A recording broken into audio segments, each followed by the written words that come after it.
우리 군이 북한의 핵미사일 위협에 대응해 저기 탄도미사일을 탐지하는 탄도탄 조기 경보 레이더를 2기 추가 도입하기로 했다.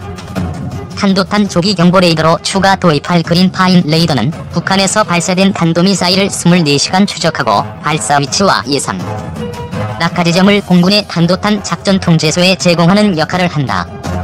25일 방위사업청은 한민구 국방부 장관 주재로 열린 제101회 방위사업 추진위원회를 개최하고 탄도탄 조기 경보 레이더의 사업 추진 기본 전략 수정안을 의결했다. 탄도탄 조기 경보 레이더의 사업은 우리 군이 운용 중인 그린파인 레이더 외에 탄도탄 조기 경보 레이더를 추가 도입하는 사업이다. 수정안은 추가 도입할 탄도탄 조기 경보 레이더를 1기에서 2기로 늘린다는 내용이다. 탄도탄 조기 경보 레이더 도입 규모를 늘리는 것은 5년 단위 국방중기 계획에도 반영됐다. 2017에서 2011 국방중기 계획은 탄도탄 조기 경보 레이더를 1기 추가한다는 내용이지만 2018에서 2022 국방중기 계획에서는 1기 더 늘어났다. 공군이 탄도탄 조기 경보 레이더의 보완에 나서기도 했다. 탄도탄 조기 경보 레이더인 그린파인의 고장이 자주 발생해 이를 해결하기 위한 레이돔을 올해 안에 전력 배치하기로 했다. 군이 레이돔 전력 배치를 서두르는 것은 북한이 탄도미사일 개발에 속도를 내고 있지만 그린파인 레이더 안테나 내부의 결로 현상으로 고장이 자주 발생하기 때문이다.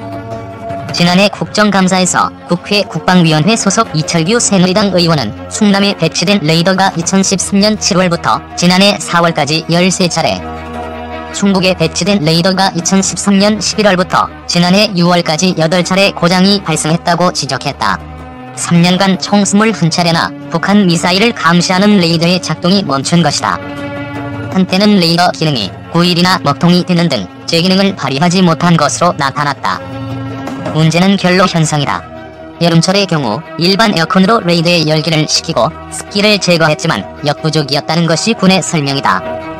이에 따라 공군에서는 결로 현상을 방지할 수 있는 레이돔을 전력 배치할 경우 그린파인 레이더가 정상 가동할 수 있다는 입장이다. 이 밖에도 이번 방위사업 추진위원회에서는 유사시 특수부대의 해상 침투작전에 쓰이는 특수전지원함 건조 사업을 안정적으로 추진하기 위해 체계 개발과 양산을 분리하는 방안도 의결됐다.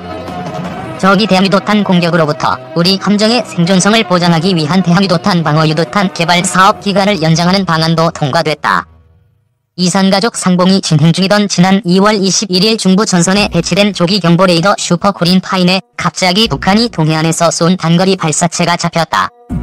원산 호도반도에서 발사된 4발의 발사체는 북동 방향으로 130에서 150km를 비행한 뒤 함경도 해안 인근 북령 해상에 떨어졌다. 군 당국은 궤적 분석 등을 통해 이들 발사체가 최대 사거리 180km에 달하는 신형 300mm 대구경 방사포 KN-09인 것으로 결론 내렸다. 북한은 그 뒤 2월 27일, 3월 3일에도 잇따라 스커드 계열의 미사일을 기습적으로 발사했고 슈퍼 그린파인 레이더가 모두 잡아냈다. 종전 북한의 미사일 발사는 사전에 징후가 포착됐었지만 북한은 이번에 사전 징후도 거의 없이 이동식 발사대를 통해 기습적으로 발사했다. 군 소식통은 이번에 슈퍼 그린파인 레이더가 없었으면 북한의 신형 방사포 및 탄도미사일 발사를 즉각 탐지하는데 어려움이 있었을 것이라며 이번 사례는 현대전의 눈인 레이더의 중요성을 잘 보여준 것이라고 말했다. 슈퍼 그린파인은 지난해부터 본격 가동에 들어간 이스라엘제 레이더로 최대 탐지거리는 900km에 달한다. 북한의 대포동 1호와 은하 3호 등 장거리 미사일, 로켓의 발사를 우리가 신속하게 파악했던 것도 세종대왕함 등 이지스함에 장착된 AEN 스파이-1D 위상 배열 레이더 덕택이다. 스파이-1D 레이더는 최대 1000km 떨어져 있는 적 탄도미사일이나 항공기의 움직임을 추적할 수 있다. 세종대왕함이 배치되기 전에 북한 장거리 미사일이 발사됐을 때는 우리 군은 일본보다 탐지 속도나 정확도가 떨어져 질타를 받곤 했다. 하지만 세종대왕함이 등장한 뒤엔 우리가 일본보다 빨리 북장거리 미사일의 궤적을 추적할 수 있게 됐다. 각종 무기체계의 발달에 맞춰 이들의 움직임을 잡아내는 레이더 기술도 창과 방패의 관계처럼 비약적으로 발전하고 있다. 현대 전투기의 총알로 주목받고 있는 스텔스기를 찾아내는 스텔스기 탐지 레이더 개발에 주요 군사강국들이 총력을 기울이고 있는 것이 대표적인 예다. 스텔스는 기본적으로 상대방 레이더가 쏜 전파를 발신지로 반사되지 않도록 하는 기술이다. 항공기 형태를 레이더 전파가 여러 방향으로 흩어지도록 디자인하고 항공기 재질도 특수합금으로 만들어 전파의 반사율을 크게 낮춘다. 또 레이더 전파를 흡수하는 특수 페인트를 기체 표면에 칠하기도 한다. 스텔스기 탐지 레이더는 이런 스텔스 기술의 빈틈을 찾아 투명 무기를 찾아내는 것이다. 지금까지 알려진 방식은 서너 가지가 있다. 우선 수동형 레이더다. 보통 레이더는 전파를 항공기 등 목표물을 향해 쏜 뒤 목표물에서 튕겨져 나온 반사파로 목표물을 탐지하는 능동형 방식이다. 스텔스기는 이 방식이 잘 먹히지 않기 때문에 반대로 목표물에서 내는 전파를 탐지해 찾아내겠다는 것이다. 이는 스텔스기가 전파를 송신할 때만 탐지할 수 있다는 게 단점이다. 하지만 스텔스기가 통신 신호 등 불가피하게 전파를 쏟아내야 할 경우도 있을 것이기 때문에 실효성이 없지 않다는 분석이다. 체코슬로바키아가 개발한 타마라가 대표적인 1세대 수동형 레이더다. 체코는 이를 유고슬라비아와 이라크, 러시아 등에 수출했고 코소보 사태 때 미국의 스텔스기 F-117이 처음으로 격추된 데엔 이 타마라가 결정적 역할을 했다는 주장도 있다. 체코는 타마라를 개량한 베라도 개발했다. 베라는 스텔스기에서 나오는 통신 신호 등의 전자파를 수집, 3차원 측량을 통해 목표를 추적한다. 스텔스기 최대 탐지거리는 519km에 달하고 최대 200개의 목표물을 동시에 추적할 수 있다고 한다. 중국은 이라크에서 타마라 레이더를 입수해 중국판 베라 레이더를 개발한 것으로 알려져 있다. 중국판 베라 레이더는 최대 500km 떨어져 있는 스텔스기를 탐지할 수 있는 것으로 전해졌다. 중국은 중국판 패트리어트로 불리는 HQ-9 대공 미사일에서도 베라와 비슷한 YLC-10 수동형 레이더를 운영하고 있다. 러시아는 수동형 스텔스기 탐지 레이더를 실전 배치하는 단계에 접어들었다. 러시아는 앞으로 3년간 35억 루블을 투자해 모스크바-1로 불리는 레이더 45대를 오는 2016년까지 배치키로 했다. 모스크바-1은 최대 400km 떨어진 스텔스기 9대를 동시에 탐지할 수 있다. 두 번째는 기존 레이더보다 파장이 긴 저주파 레이더를 활용하는 것이다. 이 레이더의 파장은 1에서 2m 정도다. 송신기와 수신기를 분리해 탐지하는 방식, 다양한 대역의 레이더를 함께 운용해 찾아내는 방식도 있다. 러시아는 VHF 대역, L 대역, X 대역 등 3개 대역의 레이더를 연동해 스텔스기를 잡는 방식도 개발하고 있다. 우리나라도 2020년대 중반까지 스텔스기 탐지 레이더를 개발해 도입할 계획이다.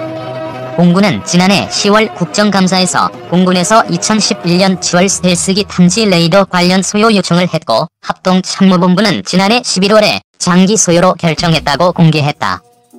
군 관계자는 국방과학연구소 등에서 국산 스텔스기 탐지 레이더를 개발 중인데 이 레이더를 국내 연구 개발로 도입할지 혹은 해외 구매로 할지는 앞으로 국내 기술력을 검토한 뒤 결정할 계획이라고 말했다.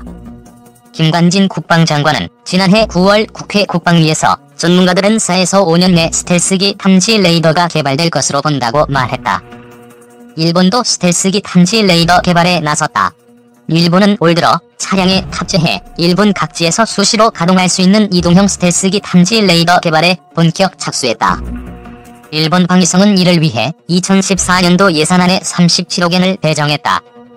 일본 도쿄신문은 당분간 중국 영공이 가까운 남서제도의 오키나와현과 미야코지마 등에 있는 기존 레이더 기지를 보강하는 형태로 운영하는 방안을 방위성이 검토하고 있다고 보도했다. 한국형 미사일 방어체계의 미 MD체제 편입에 대한 논란이 일부에서 거론되고 있다. 미사일 방어 조기 경보 체계를 미국과 공유하는 것은 사실이나 KAMD는 미국의 MD와 근본적으로 다르다는 것이 국방부 입장이다. KAMD에 대해 알아본다. 미 MD 체계는 본토 방어를 위한 다층 방어 체계로 한국이 추진하는 종말 단계와는 근본적으로 달라. KAMD는 한반도를 보호하기 위한 체계이며 한반도의 지리적 특성을 고려한 하층 방어 위주의 방어 체계다.